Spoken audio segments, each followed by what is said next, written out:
Hello. Righty, Luke. My man.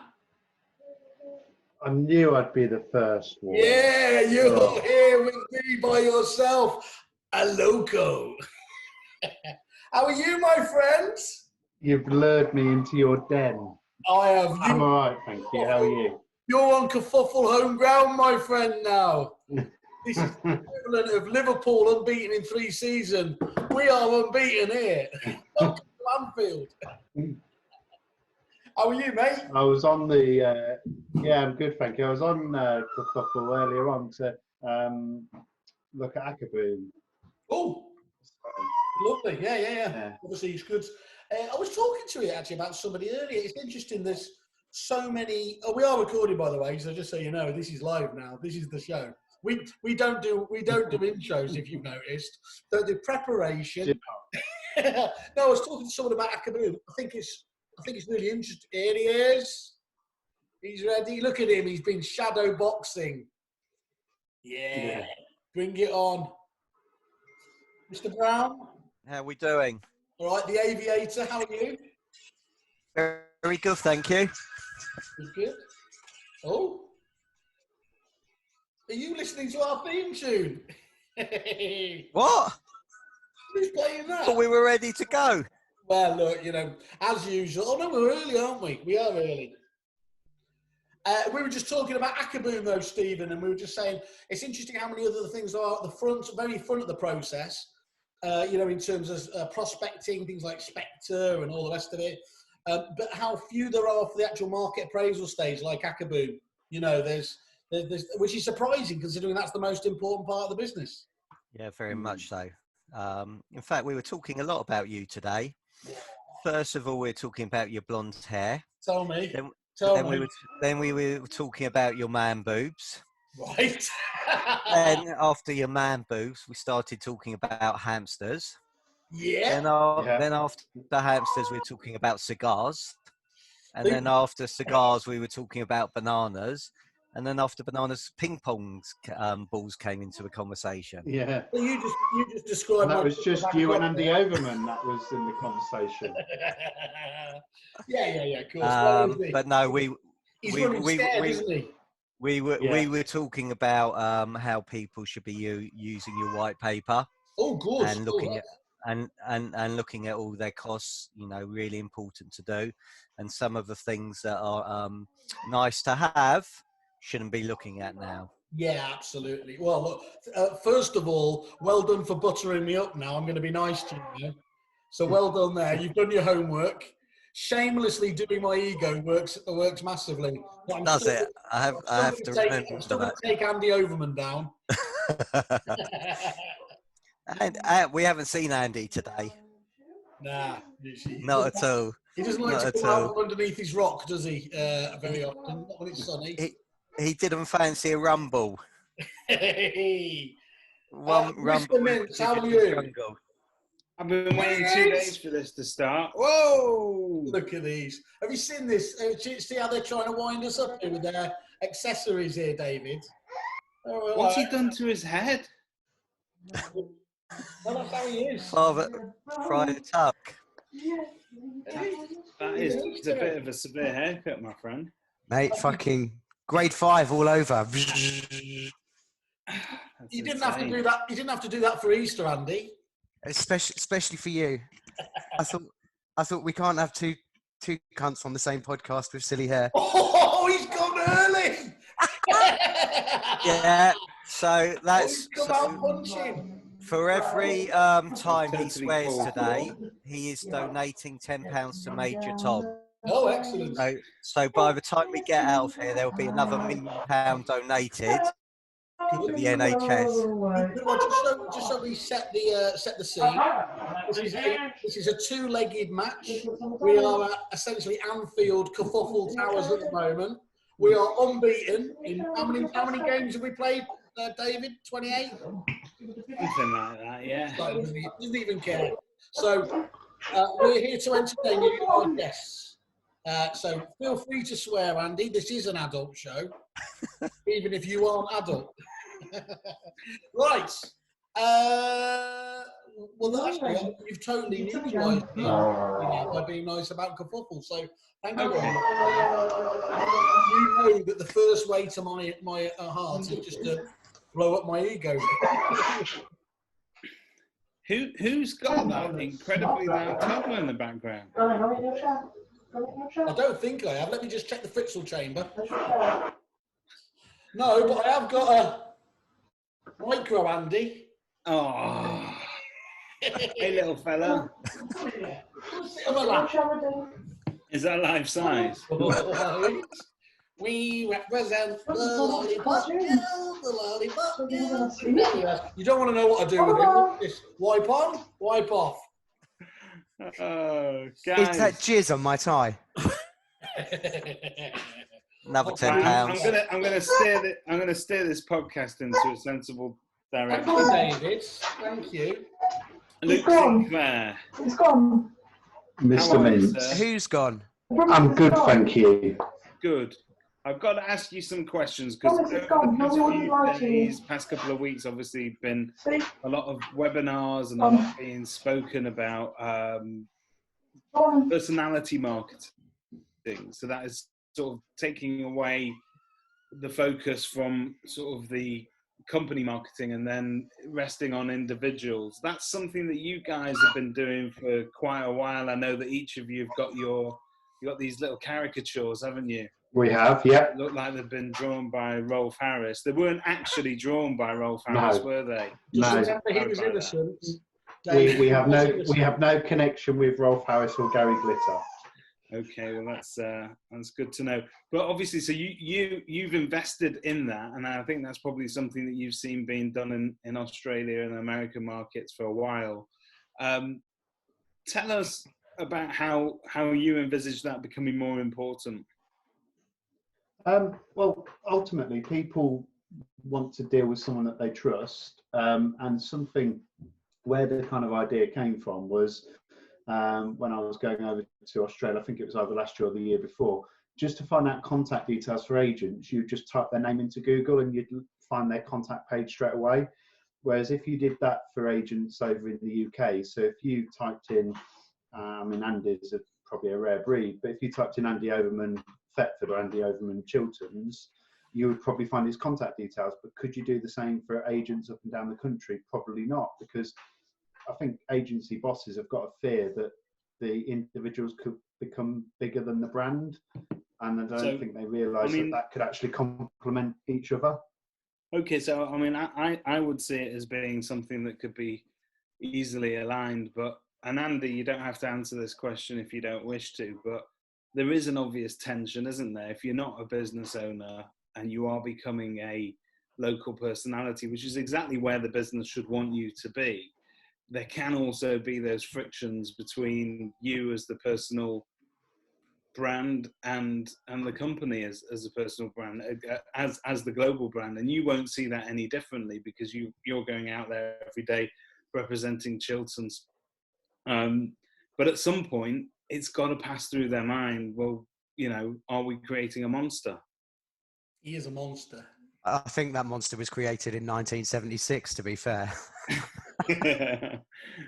But you've done loads of community stuff anyway. Yeah, I love it. I think community service. I think picking up litter. It's the pink bib I like. I'm going to ask it to be Kerfuffle branded by Her Majesty's Service next time. Not a problem, mate. I'll do that for you. I'll come see you. How do you balance that, Andy? I guess it's got to be through mutual respect and appreciation. I see it as an estate agent's job, have done for a number of years, for agents to be fully submersed in the community that they serve. And I think that it's integral to the role that we do. And I think it's also integral to have best fees, highest level of transactions, great turnover year on year consistently without putting it out there in the community. And I guess my struggle is getting all of the team on board. I'd like them to go on camera and do more. Then, I guess that it wouldn't so much just be my face. as pretty as it is. It's a lovely face, but you have got more attractive people working for you. That could be said. I know you've got a thing for Yanis. Oh, he's gorgeous. And Mr. Stephen Brown, obviously you've been working, before you became a teacher, as it were, within the industry, you were working at, was it Green & Co? Yeah, I worked there for 20 years. And I caught a snippet of a documentary that they did about you guys. I think they followed you around for, how long was it? We got followed around for 6 months. They made it into 6 one-hour shows. It was really interesting, as much as we wanted it to be a promotional video of Green & Co.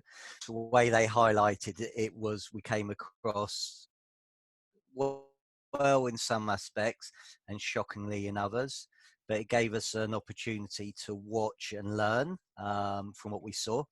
So we had one guy, Simon was like this, one guy got very, very cocky after the first show, and he phoned up Capital Radio and they said, welcome to the show. We've got the new estate agent from Property People, whatever his name was, I can't remember, it was so long ago. And he said, yeah, it's great to be famous now. I'm on the C list as Jordan. So he was delighted. That was his 10 minutes of fame. But we used to take, every year we used to take everybody away. We used to have skeleton staff in the office for 3 days. And we used to, and literally we watched for 6-hour episodes, and it was like question of sport, stop, what do you learn from it? What can you improve? How can you get better? And then we ended up coming up with the Green Way, which was our Bible of excellence. And a lot of it came from that show. And did they think that it would be a good idea to, I mean, initially? I would say about 75% of the directors were against it. But as they say, no publicity or any publicity is good publicity. And then after you had the Foxtons, Chop Chop, Snip Snip, or whatever it's called, documentary, you had They circumcised all their staff. Oh, that's it. Yep, got it. And then those agencies I used to work for in Golders Green. It was a prerequisite. And then you had Mary Portas, who did customer service, and Martin Gerard. Yeah. So, and these are all learning curves. You know, they're all there to help you and get better. But it was unbelievable. We ended up having 4 times the amount of offers, instructions, sales agreed. It went worldwide. We had people phoning us up from Vancouver, Malta, America. Can you help us sell our property? Again, Simon is going to absolutely love this one. We had single guys in the office, they had single fathers. The women would literally send in their knickers to this guy. One of them went on a date and she turned up at his house. He went to get his coat to get ready. She was absolutely starkers and said, where do you want me? And he said, you better go now. So it was unbelievable what happened. A lot of our listeners send in their dirty laundry to the Kerfuffle podcast. We get a lot. Yeah. I'm sure you guys have had similar gifts. Similar, obviously. And I can see you showing us them now. Simon's waving them in the air. No, they're his soiled boxer shorts. No. Branded boxer shorts. That's where they're coming out next. Kerfuffle Speedos. So, Stephen, it's been a busy few weeks for you. You've been hosting a lot of different webinars, you and Andy, for the benefit of the groups that you run. Obviously now we're seeing an unprecedented amount of, it's almost free content, isn't it? That people are sharing, pitching in, and you can educate yourself from any perspective, either as a business owner or all the way down to sort of neg level. Other than listening to one of the best property podcasts in the UK, what do you want to name that? Do you want to name that? Yeah, sure. And what? But just on the one that people like. Yeah, which one's that?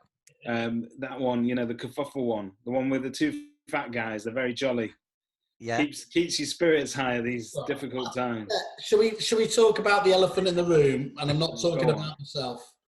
Look, we think a lot of you, genuinely. So if we look up here, for example, we have you on the wall. There we are. What have you got there? Just up there. It's just a little, just inspires me day on day. Death to Mr. Overman. Brexit, fucking Brexit. What? I put horns on you just to make you a bit taller, to be honest. So, David, to answer your question, yeah. apart from your exceptional podcast, our exceptional podcast. Yeah, I'm talking now. Obviously, there's loads and loads focused, I think, at sort of business owner level. Where do you think, if you were sort of there's lots of staff that have been furloughed, so, and obviously they've got time officially to sort of train and to listen and to do. What is your recommended action points for the next week of learning? Go to SJB Consultancy Facebook page, and every morning I'm releasing a old podcast, a video on YouTube. So today I put "Who Moved My Cheese" by Dr. Spencer Johnson. Yeah, so I'm asking people to comment on what they've learned by 5 o'clock. Everybody then goes into a draw for a free half-an-hour Zoom call with me. But again, and this is really important actually, and it's been really interesting because I've had loads of Zoom calls with people. It's how do you hold the furloughed people accountable as well? So one of the things that I'll be saying is get them all to listen to whatever our podcast, your podcast, other podcasts readily available, YouTube videos, whatever, but get every single person in the team to watch it or listen to it, and then come back at 1 o'clock and say, right, David, what's one thing you learned from it? Andy, what's one thing you've learned from it? Luke, what's one thing you've learned from it? Simon, what's one thing you learned from it? And it's all got to be different. Yeah. And then you're going to increase your knowledge. And I think that also when you come back here, you want to be the most knowledgeable people in your area. So why not give your furloughed people some quizzes? How well do they know their area? You know, how well do they know it takes to get from Manchester to London? You know, what are all the questions you normally get asked by your vendors and your tenants and your purchasers and your landlords, right? Let's practice that. Simon spoke before you came on, and were you talking about your listers? Well, this is a great opportunity to get your listers on a Zoom call like this. And let's practice. How good are we at our listings? Are we 9 or 10 out of 10 where we should be? So David, you're going to be the agent. I'm going to be the vendor. Andy, Luke, and Simon are going to be the observers, and we're gonna practice. And then afterwards, Andy, right, score David out of 10. You know, where do you think he can improve? What can he get better on? What did you like about his presentation? And the stuff like this. So I think we've been given an opportunity, you know, and it is incredibly sad what's going on at the moment. You know, and my best friend's uncle passed away last night after his dad died 4 months ago. So it is really hard and really challenging. And, you know, so many people are suffering.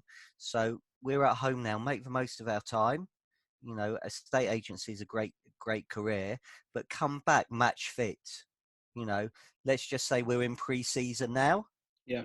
Okay. So when we come back, whether it's 3 weeks, 4 weeks, 6 weeks, let's make sure our team is match fit. They're the best educated, the most knowledgeable agents in their area. And now's the opportunity for everybody to do that. That time's going to go in. It's going to, obviously, it seems like it's an eternity now, doesn't it? But that time will disappear in double quick time, won't it? Simon, I don't know where, you know, I don't know, what is it? 16th of April today. It's madness. It's crazy. You know, my days are flying. They just go so quick. But you need to make the most of it. You know, as David said, had a leadership webinar this morning, which was fascinating. I learned so much from it. But I think your point is, you're right. A lot of leaders are joining on in these webinars. Yeah. But, you know, what's happening to the people that have been furloughed? and also what it would tell you. So again, I had 75 people on a Zoom call, one agency, where I was only expecting 5. And I set them some homework. So I said, right, here's what I want you to do. I want you to watch this video, and then I want you to send me an email by such and such a time tomorrow. And what was really interesting was I most probably got between 50% to 60% replies. So it tells me a bit about the people, but also there were so many cries for help there from these people. So, you know, I know you laugh and joke and, you know, this is fun, but there are a lot of people, staff out there that are suffering, and they're suffering in silence. And Are you trying to say that we can't do serious? No, you do very serious. I'm very impressed. You two should be on replacing Piers Morgan and Susanna Reid over there. Where is this being broadcast on Facebook? Because I've searched everywhere. I haven't got a clue. It just says live on Facebook. Oh no, fuckbook. Oh, That's back to your important and serious point. There are a lot of people suffering from both financially and also sort of mental health point of view, I presume. Yeah, there are, and that's the point. So, you know, as business leaders, how regularly are you contacting people that are in furlough? What conversations are you having? Because their well-being and their mental state, some of them are struggling. Yeah. And I found that these were people that I didn't really know were sending me these emails where I just wanted to ask them what they were learning, and I was learning about their life. Yeah. So, you know, it was great that they were opening up to me, and obviously, you know, I'm there to help them and try and make a difference. But really, for bosses of the company, they should be reaching out and doing that. And on the flip side, when we come back, the people that are actually working, they're most probably working their nuts off at the moment. You know, absolutely crazy. You know, their well-being is really important as well. Luke, how often are you? I mean, I think at one point you were having a daily Zoom meeting with the people that were still working. How often are you checking in with your guys? Yeah, so we check in twice a day. So 8 o'clock, we have everyone. And the general structure at the minute is everyone brings what their biggest win of yesterday was. So we kind of share that kind of positivity. And the spirits are high, and it's and it is great. And then at 1 o'clock we have another check-in, and again it's about what the biggest win of the morning is. And we've used this time to actually roll out a new CRM. So Monday, the 6th of April, we changed our CRM over because we thought, well, what better time to actually find out all the little bugs and all the niggles and cleanse data and find the 13,000 duplicate contact records that we had. And you thought you could just slip in a new CRM without Simon Wales' ears going. Tell us about your new CRM. So, what have you done? But sorry, what have you done? Who have you gone?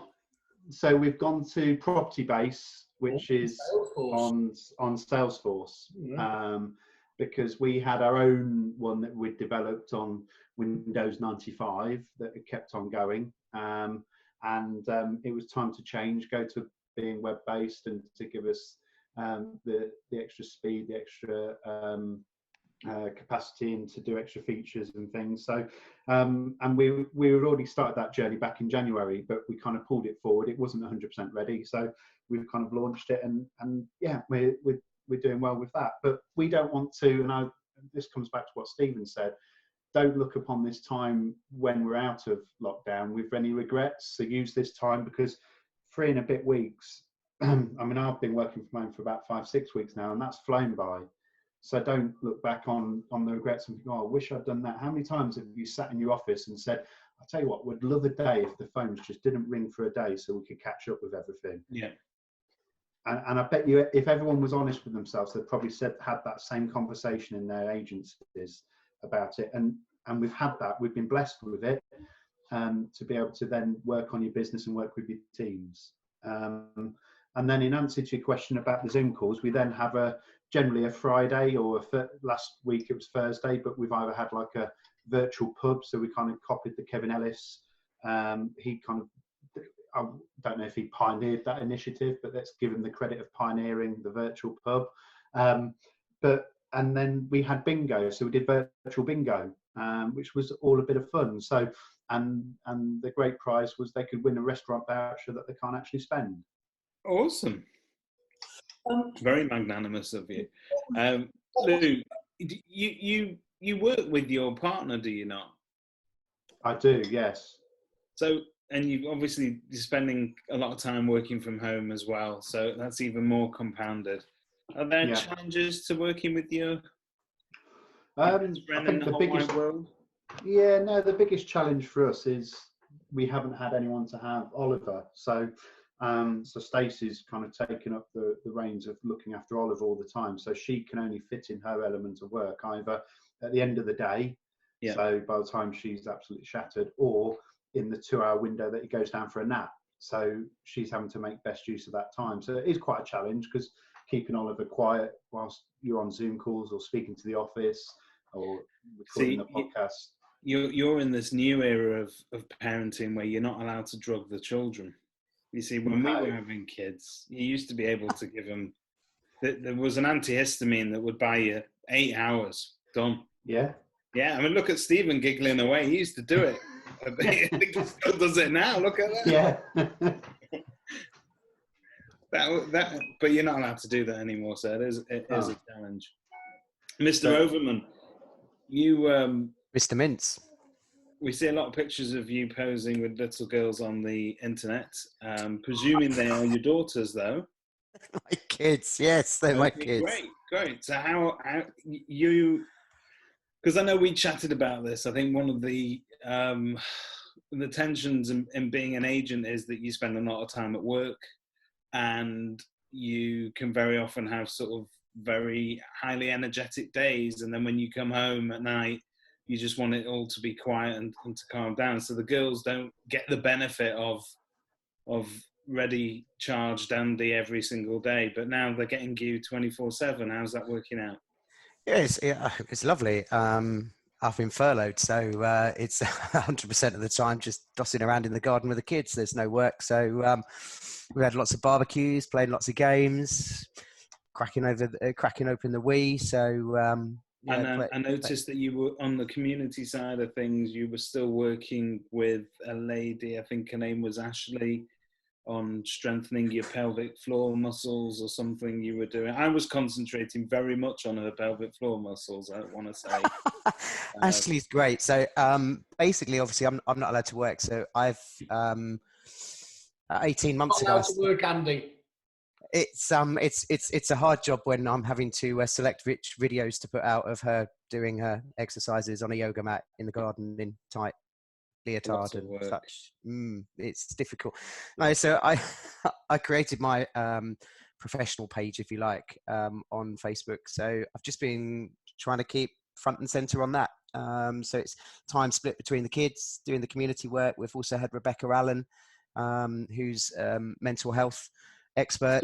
Been doing that on a Tuesday and a Thursday. We've had the Thetford Coffee Morning, virtual coffee morning. So anybody that's struggling or anyone that's feeling a little bit lonely or low, they can come and join us 11 o'clock. Definitely not giving Whaley the link, but that's a Zoom call 11 o'clock on a Tuesday morning. So we just keep people connected, just doing our bit really, anything that we can do to stay front and center. But yeah, time with the kids is wonderful. And you know, we won't get this time back, so it's kind of blessing in disguise really. So under furlough arrangements and strict interpretation of them, you're not allowed to promote your business, I presume, at the moment. Not promoting the business, no. It's all on the Andrew Overman brand page. There's nothing going out on the Chilton's page. I can't do anything that's proactive towards Chilton's. I presume a lot of people are in the same position. And genuinely, I mean, I know we laugh and joke, but it feels like somebody's taken my fucking right arm off. I am an agent through and through, 27 years in the, come July. And whilst it's lovely to have all the time with the kids, I've got no database. I've got no access to my database. I've got no emails. It's like somebody's chopped your right arm off. So what's happening now if I were to call Chilton's in Thetford and want a valuation? Who's handling those inquiries? Catherine in the office. So we've got one central person from each office handling the day-to-day, and the property management team on skeleton staff working in the background. Are you still finding it easy to get... you won't know. I'm asking the wrong person. I wouldn't have a clue. I don't have access. Luke, on the property management side of things, are you still finding it easy for getting contractor access, or is that becoming a little bit more difficult now?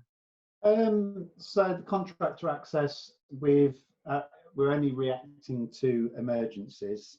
So gas safeties, so your safety obligations, boiler breakdowns, but again, with the necessary precautions.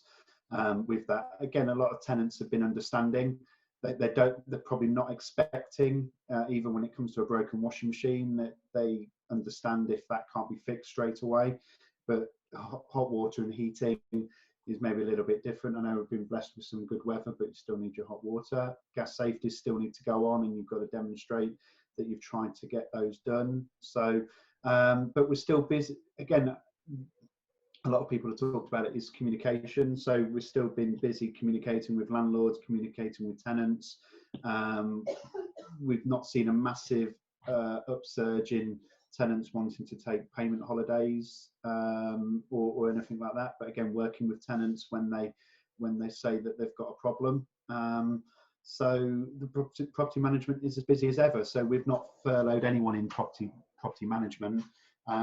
We had a lady that did property inspections, so that's to me a high risk aspect. So we're not continuing with those. And landlords understand that they've not been able to get the property inspections, but we'll get them booked in as soon as we can get through this. And on the sales side of things, are you guys still sort of launching properties to the market where applicable, or have you slowed that down a bit? Yeah, so we're maybe doing more off-market transactions at the minute. So maybe haven't launched them to the portals or to the website. So speaking to our database, speaking to past clients for opportunities to remortgage, getting them legally ready when it comes to solicitors. So getting them to use this time now to complete their paperwork. And is that a conscious decision not to launch those properties to the market? So are you saying right now that's not helpful, or? Two things. If they've got the facility for a virtual viewing, so we've either done a video or Matterport tour, then yes, we'll try and encourage it as much as possible. But a lot of vendors have been apprehensive about launching and wanting to wait until people can actually view. But where it has worked well with the virtual viewings is on the rental properties. So we've got the Matterport tours on 4 properties recently, and all 4 properties are now let. So they've got applications in on them. How'd you find Matterport, Luke? Up until when Rightmove did that online viewing tag, there wasn't a great awareness of it. Yeah. But just so to give an example, so Matterport tours in generally over the life of a listing for us would maybe get 30 detailed views. So that could be over a 6-month period. In the last 7 days, they're getting 60, 80 detailed views. So how scandalous is it, though, in effect, that Rightmove have never pushed that? Yeah. Oh, completely. Because I mean, I've sent numerous emails in saying, look, you do it with videos, so you can embed a video on your listing, but you can't embed a Matterport tour, and you can't really highlight it. And it's like anything. If a customer to us suggests something that's a good idea, you listen and you think that's a good idea. Well, that's free information that someone's given us to improve our business. Yeah. But and unfortunately, whether or not the message didn't get through, or there was the arrogance to say, no, we don't need that, I don't know. But the Matterports have been a big, and I think that will change the landscape when we come out of lockdown with Matterports. This experience has taught everybody that they can't be too prepared, can they? So do you think we're going to see Matterport tours on rental properties as standard in order just to sort of give you that fail-safe? I think so, but also look at the cost. How much does it cost to send someone out to do a viewing on a rental property? So let's say it costs £20, £30 to send someone out. By the time they've actually physically been out to the property, maybe the opportunity cost of them not showing around someone else that wanted it. If you could send that to then narrow down the serious buyers or serious applicants, and maybe not so much the tie kickers, then it could be a win-win for the business and for the landlord and for the tenants as well. And obviously you have to factor in the affordability of operating Matterport as well, I presume. Yeah, of course you can. But I think that can easily be outweighed by the efficiencies you're going to gain in the business. Fantastic. But look at it from a property manager's perspective. The property manager's then got a complete, essentially a Google 3D tour of the house. So when a tenant reports an issue and they say it's in the bathroom, and again, the best way to try and solve something or to empathise with the tenant is to visualise it. Well, they can hop onto the Matterport tour, go into the bathroom and see what they mean. So if they say the shower screen, I suppose in terms of a lot of inventory companies now use 360 photography anyway, don't they? So presuming it would. Can I ask you a question? Obviously, I'm a little bit disappointed. You didn't mention you were in Australia at the start, and you didn't mention anything about actually meeting me there. So that's the first nose out of joint. But I'll let that go. What a nose! I've been quite.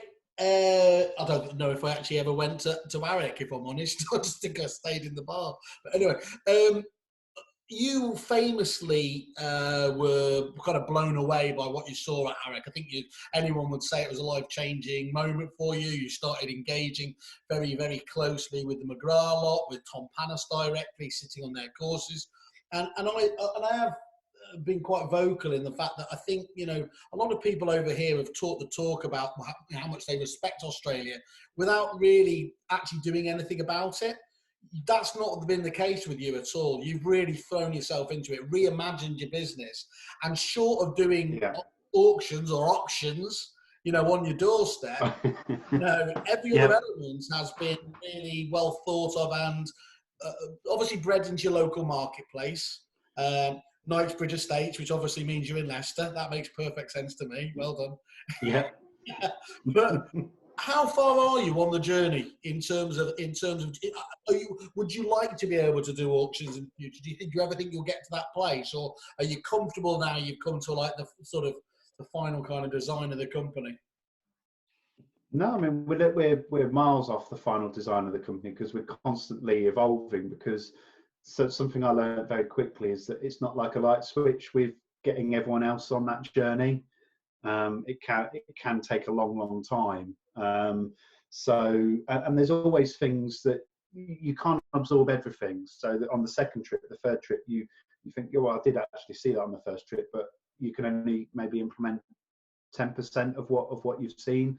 Otherwise, they think, whoa, what's gone on there? So and they think you come back when you're trying to radically change everything. So but just by seeing maybe lifestyle, their attitude to work, the general customer service, the relationships that they have with their clients, if you had to grade it on a scale of 1 to 10 in terms of what the average relationship of a UK agent with their vendor is to an Australian agent, we'd be at probably the 1 or the 2 generally, and the Australians would be at the 9 or the 10. So and that is what's going to give you a long-term business that's going to be less vulnerable to things like this that are happening now, because you're going to come through it. I'm sick to death of us obviously always pining towards the Australians, unless I'm talking to one, in which case I'm very two-faced and say how great they are. Obviously all we do is look up to them in terms of their marketing, their sickening vendor-paid advertising and all of that. Fight for the Brits.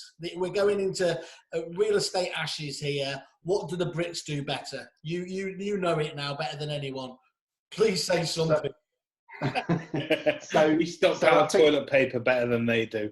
There'll be a few watching this. Hutch, if you're out there, thanks for sending me all those disgusting text messages yesterday. That was Really nice. Thank you. So So I think we've got a better handle on tech and how it can be used, and I think we've got more opportunities with tech from what I've seen. So I think that's the, and I think our marketing in terms of they're very good at personal marketing and video marketing, but I think we've got better ideas of company marketing. So I think if we, Rollings actually spoke over at Eric, didn't he, many moons ago, and they were blown away by just that control that the company brand has over its individuals. A bit like the Andy thing there. You've got a big person, lots of them. You know Marshall White, don't you? So you've got people like. You've got Marcus Chiminello. I mean, we could go on listing them all day in, day out, couldn't you? Super listers, those original rock star listers that everyone knows about it. But they struggle, don't they? I think. Well, I know, to keep all those in there. In fact, that'd be an interesting one, Stephen. You mentioned Green & Co., which is where we obviously met. It was a fantastic business. It was an amazing business, but it was slightly batshit mental, because what you did have, didn't you? David was one of the most inspiring people for culture and everything else there. It was fair to say, though, that each of the offices were run almost as their own fiefdom, weren't they? And so you tended to have, certainly with the start, one office doing one thing and another office doing another. Now, that's very similar to Australia, but quite contrary to what we were told. You know, one business is we're completely consistent. They just have millions of things going on. Now, the problem with that is, you get the good one, you get the good, obviously, the valuer or business units, you're great. But if you get the up-and-coming guy who's just learning the trade, you get a much different experience, don't you? Well, your friend of a show, PK, came in and worked with us and did a lot of work on the culture and the Green Way and the whole structure of the company and the AM and the PM and what should happen and the ideal day. And he made a massive difference. You know, so we went away, and the culture change, you know, and then you went into every branch is pretty much the same. But yeah, there was a lot of, what was interesting there is we had some phenomenal fee earners. So they may have been doing 300,000, 400,000 individually, and this is going back 10, 15 years ago. But they would just do their own thing. They just didn't care about the company. It was all about them. And then David was very ruthless, and they went, you know, and the culture got better because they went, you know. Now, to lose 300,000, 400,000 pounds of your business is a hell of a lot. Yeah. But, you know, somebody else took the reins. Have you ever heard in that scenario? Because it's one that many businesses come at, you know, especially actually techies is a brilliant one. You'll get a star developer that acts like an absolute weapon, you know, throwing his keyboard around when he's there, and no one will go near him because they're the chosen ones. I can honestly say I've never heard of any business, though, that has got rid of, either in the technical one or in the estate agency world, that it hasn't improved matters. Have you come across? It's funny, isn't it, that actually it's always going to be worse than you think dealing with that issue, and it's interesting. But you change the head of an organisation, you're going to change the culture and the feeling within the organisation, and that if you look at voluntary boards, so housing association, charities, all that sort of stuff, you're not allowed to serve more than, I think, is it, either in some cases one consecutive term of 3 years, but certainly you're not allowed to sit on that board for more than 9 years, which means that at least every 10 years you're getting a completely fresh perspective on what that organisation should be doing. Businesses sometimes benefit from the same thing. I'm not saying, I mean, repeat, I think you'll find it's different. So you remove a figurehead like Simon Whale, never recover, clearly. But they really look like they're struggling, you know. So, are you watching your Facebook feed? Look, Amy Hanson's coming with a question for you, Whaley. Do you think your average Muggle UK agent will be able to build the kind of relationships the Aussies do? Ooh. Yeah, thanks, Amy. We're all Muggles. Let's just be clear. Let's name the company there so that they all get unfairly slaughtered. The average Muggle there, it's an interesting one. They're absolute. Luke again will say this better, but there are no differences, are there? We are, let's face it, we have a defunct, broken system over here, which holds back everything that we do. But in terms of what we can do as individuals, and I think we've got a long route to go down in terms of presenting that, we've got some amazing characters over here. Yeah, 100%. Don't you find it strange that we're still transacting property in the same way that we did like 300-400 years ago?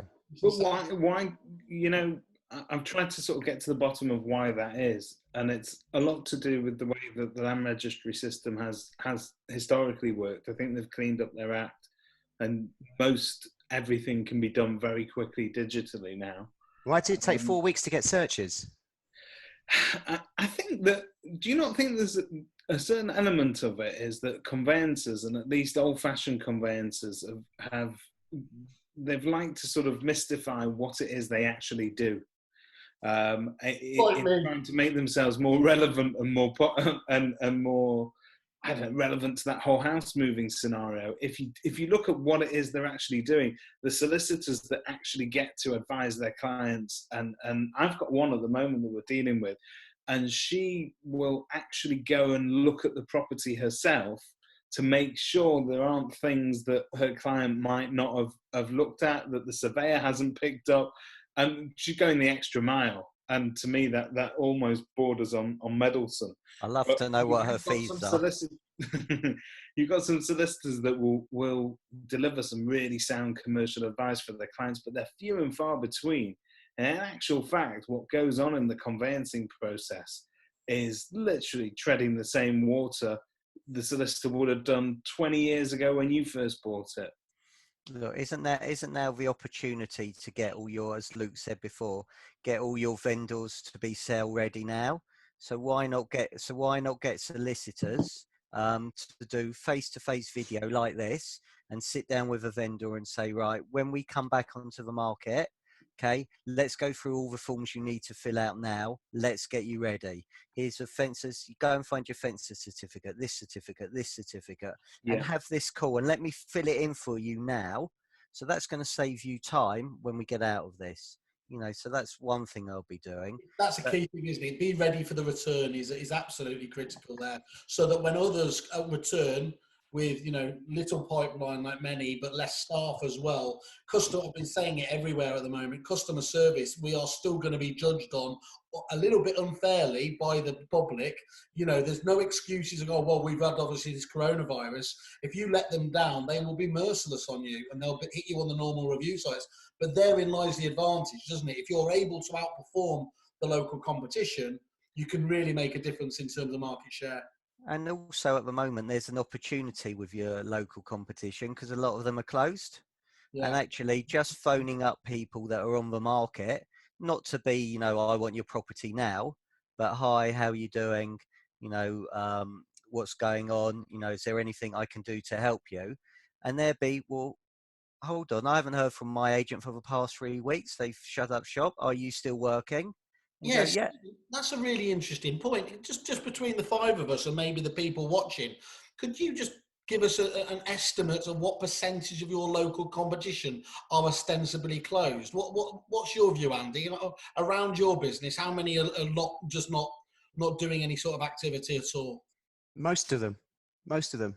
I don't think there's anything proactive. Like I said earlier, I feel as though my right arm's been severed. Because I'd like to be able to spend this time going through the database and or the database and just reaching out to people. Hi, Mr. X, just checking in on you, making sure you and your family are okay. I think those calls, and I think that businesses are missing out. I think they're missing a huge opportunity. I know Luke has got one of his team or two of his team going through the entire database on a daily basis, starting from A going through to Z for however long we're in lockdown, phoning and reaching out to people, and then diarising the callbacks for those that say they're actually in need of something. If they need a local service, that he's texting them a link or emailing them a link. I think businesses are massively missing out, and I don't think 80 or 90% of businesses in the UK will be geared up for that exponential growth that we will see. I mean, there's so much pent up frustration in the property market. we're lucky. We moved 2 years ago. I can come into my office and do this. Back in the old house, it would have been on the dining room table with kids' toys and screaming, kids around. I think people are going to realise that either houses are too big, too small. There's going to be a lot of pent-up demand, and when the market's ready to go, we've got to be ready to go with it.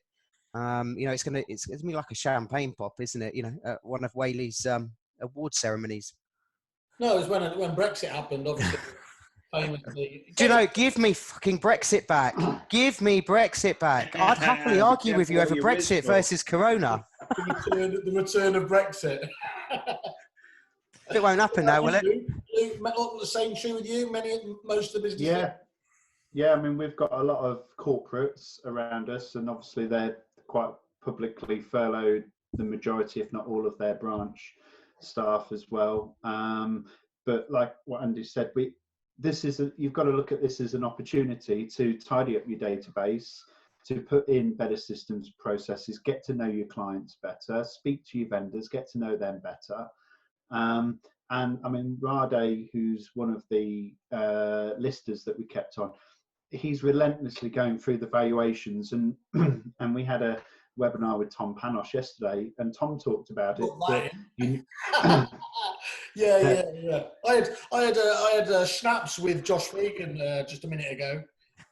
Stop showing off now. So that was courtesy of Mr. Brown that put that together. So SJB Consultancy, deal makers. But he talked about get that list. Matt Steinweed is calling me. I have to call you back. Sorry, I got John McGrath on the other line. Hold on. So, but I've got my mum. I've heard. Keep it in the family, Andy. Keep it in the family. I6 from Norfolk. Yeah. So you've got to have that list of potential clients for when you come out of lockdown that are on your short list, ready to come to market, because they're going to want to move, and who's going to be better to serve them than the people that were there in the moments that mattered. So, and use this time to tidy up that database. Look at reviewing all your systems, look at your CRMs, look at your email systems or whatever else, but also use this time. We've not been sending out any property information, but we've been sending out information, and Jerry Lyons, so with the Estate Agent Content Club. Hi, Jerry. So absolutely brilliant content, and we've been sending that out, and we've instead of the normal emails where you get from people saying, I don't want to be on this list anymore, we're actually getting people saying thank you for the valuable information that you've been sending out, and they've been forwarding it on to their friends. How many times do you get that in a normal market? You don't. Jerry's just come on. Hi, Jerry. Yeah. Ask him to choose which show. Okay, so if I can ask you, lovely people, I've signed up to do this agents helping people, whatever it's called. Agents here to help. Brilliant. That's it. Agents helping, doing good stuff, and they're doing I think a number of live sessions, and I'm going to be doing one on Monday. This is one of them, by the way. Is this one of them? Yeah. Right? Awesome. Failed at the first hurdle. So I'm doing one Monday. Pick me a topic. Awesome. What would you like to hear me waffle live about on Monday, Mr. Brown? I just want you and Whaley to go back to Agents Giving 2018 and let's see it for real. Okay, so that was your practice.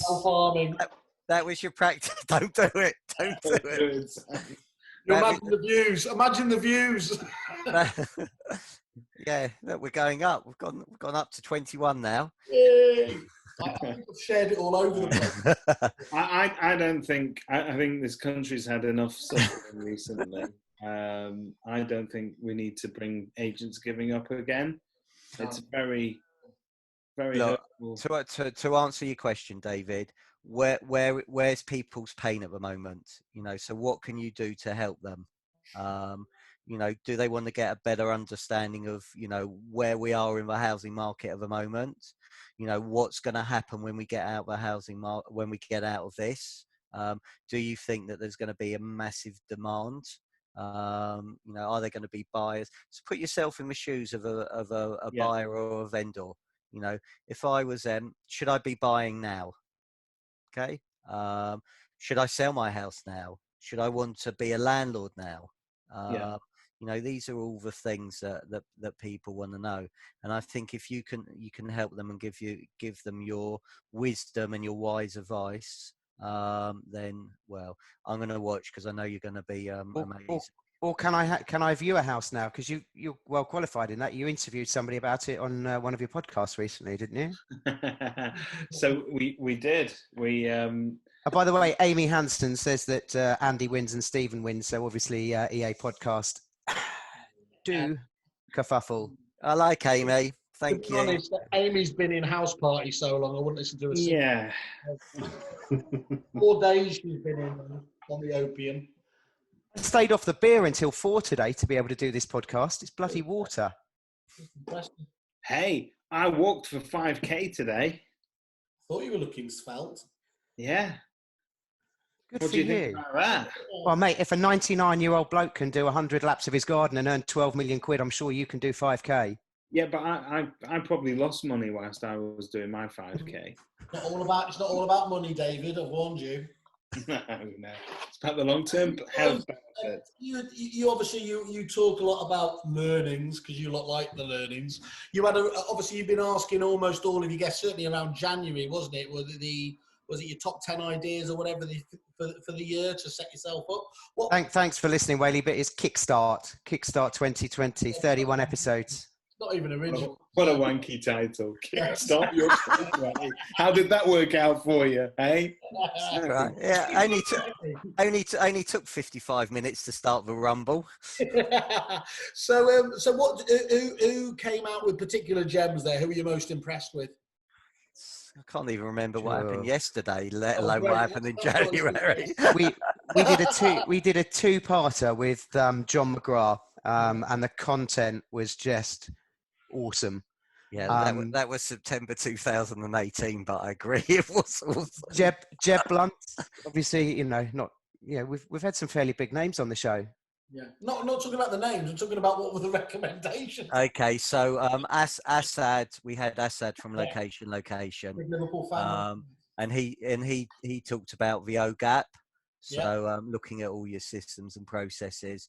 So definitely one of the things that I'll be doing, and you can do this with your furlough staff, is get your Bible of excellence. Yeah. Okay, and actually have a look at it. What does unacceptable look like, and what does world class look like? So people can see the differences.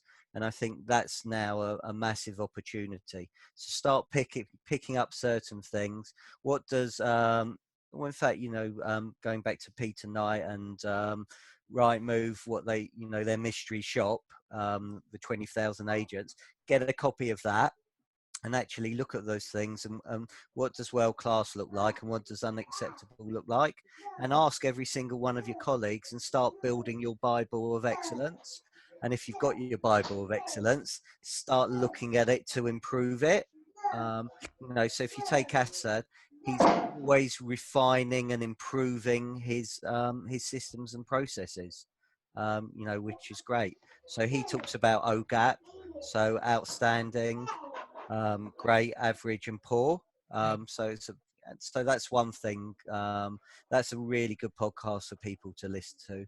On the Estate Agents podcast, episode whatever. We've done so many. So do you enjoy? Obviously, we've been doing this, and we found it a great fun to do. You are a breath of fresh air to the podcast estate agency industry. It's what's been needed. It smells like that. That's the problem. Was it Ansel Deck or Vic and Bob? It was some shit description we were described as. As long as it wasn't the Chuckle Brothers, because one of them's dead. But so if you could have, I mean, you've had some wonderful guests, but if you could have, that's brilliant. Nice, very, very impressive. If you could tell me one dream podcast guest, alive or dead, that you could have on your show, who would it be? Go. Rolf Harris. He's alive, and technically, I know a man that could sort that out for you. Fake taxi. Well, he's done this before. Though. That's the worrying thing, isn't it? Yeah. Luke, you have that background. I don't know, a couple of weeks ago when we were on a webinar thing that Stephen had set up, and I literally sent Oliver Press a message. I'm like, Luke's house could do with a tad of modernisation, couldn't there? There's a lot going on there. Yeah. Really good question, David. Whose would yours be?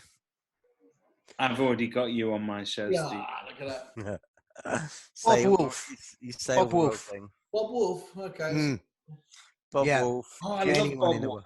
Yeah.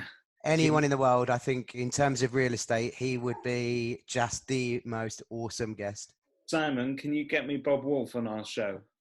I'll just make it happen. On the phone, by the way. Yeah, look, I want to take it, but Luke, you know, you've obviously spent a huge amount of time doing, as Christopher Watkins would say, becoming digital mayor, investing in, you know, kits, time, energy, walking around, obviously doing all the local streets. I'm imagining you're feeling quite smug at the moment. Isn't that sort of having that sort of resource to hand to be able to send out to clients invaluable at the moment? Yeah, definitely. And just the resources of doing the videos, so already being prepared for those virtual viewings, and because people have been more aware of video content now and more aware of the Matterports. Again, we're seeing it on the internet inquiries. Can I arrange a virtual viewing? Yeah. No one knew what that term. It's like with furlough. No one knew what furlough meant until the coronavirus. It's the same with virtual viewing now. So, but that's been great, and we've got that library of videos that people can consume, and we can keep regurgitating. How long did it take you to get to sort of meaningful number of kind of streets? We've been doing it for what, 2-3 years. So certainly 18 months, 2 years is when it starts to gain a little bit of traction. And how many video or how many streets would you kind of do the recce on, do the video on a week? 1-0 Giller. There's only 1-0 Giller. 1-0 Giller. There's only 1-0 Giller. Excuse the geriatric in the corner. Starts to dribble every now and then. It was gonna go off, wasn't it? That's what happens when one Spurs fan sees another Spurs fan. Yeah, Yeah, there's two of us. The Spurs fan. Stephen's Tourette's. Mate, you're lucky that the bloody pigeon hasn't joined in, or the budgie and the dogs yet. We have that luxury on the podcast every morning. Sometimes Andy. Ask him about his hamster. I think it's in him, isn't it? Who's hamster? Stephen's hamster and banana. You got a hamster, Stephen? Guinea pig. Okay. Potatoes. Cigar. What, like Monica Lewinsky cigar? Banana. What the? Saying Okay, well, that's all we've got time for on today's episode. I'm right on the clock. Ping pong. Can I just say before we go, thank you very much for everyone here, and I would say we have got a special gift here for any viewers. We've got you fucking wanker. Toilet. It's not strong, but it does go on forever. So if you want to write into podcast@kerfuffle.it, you can be wiping your face with Andy as soon as tomorrow. Okay. Thank you guys. We do love your show, genuinely. It is fantastic. I think we've done a really good job of ripping off the Aussies. And of course, we will beat them in time. So we'll meet you on your grounds. Well, let's face it, we've all got fuck all to do in a few weeks' time. Cheers, man. You got a question. Don't go. Don't go. There's questions. Go on, what's the question? David Gosley. He Go on, wants Back to, yeah, get back on track. He Back wants- to he- Matterport. David, what do you want to know about Matterport? Help us out here. And No what way. do you want? What do you want to? And what do you want to know about tech from Luke? Simon's really happy to answer any of your questions. Yeah. You have to be quick though. And Simon, you haven't had a private moment with that toilet roll, have you? Yeah, it was just, you need to test it, don't you? Where's the mini me? Mini Me's here, he's sat behind me now, so just for those people that missed the start of it, wipe on, wipe off. Yeah, I keep him down here. I keep him down here like police academy. That's been the story of this this quarantine. There's been a lot of happy tissues and a lot of sad tissues, but mostly happy in Simon's house. David and Simon, thanks so much for having us on. You've been exceptional hosts. A pleasure. Anytime. Pleasure's been all ours, so thank you. And we would have been all over you, touching you, if it wasn't for the social distancing thing. So we'll do that when we meet up. Thanks, guys. Thanks a Take lot. care. Cheers. Cheers. Bye. Bye-bye.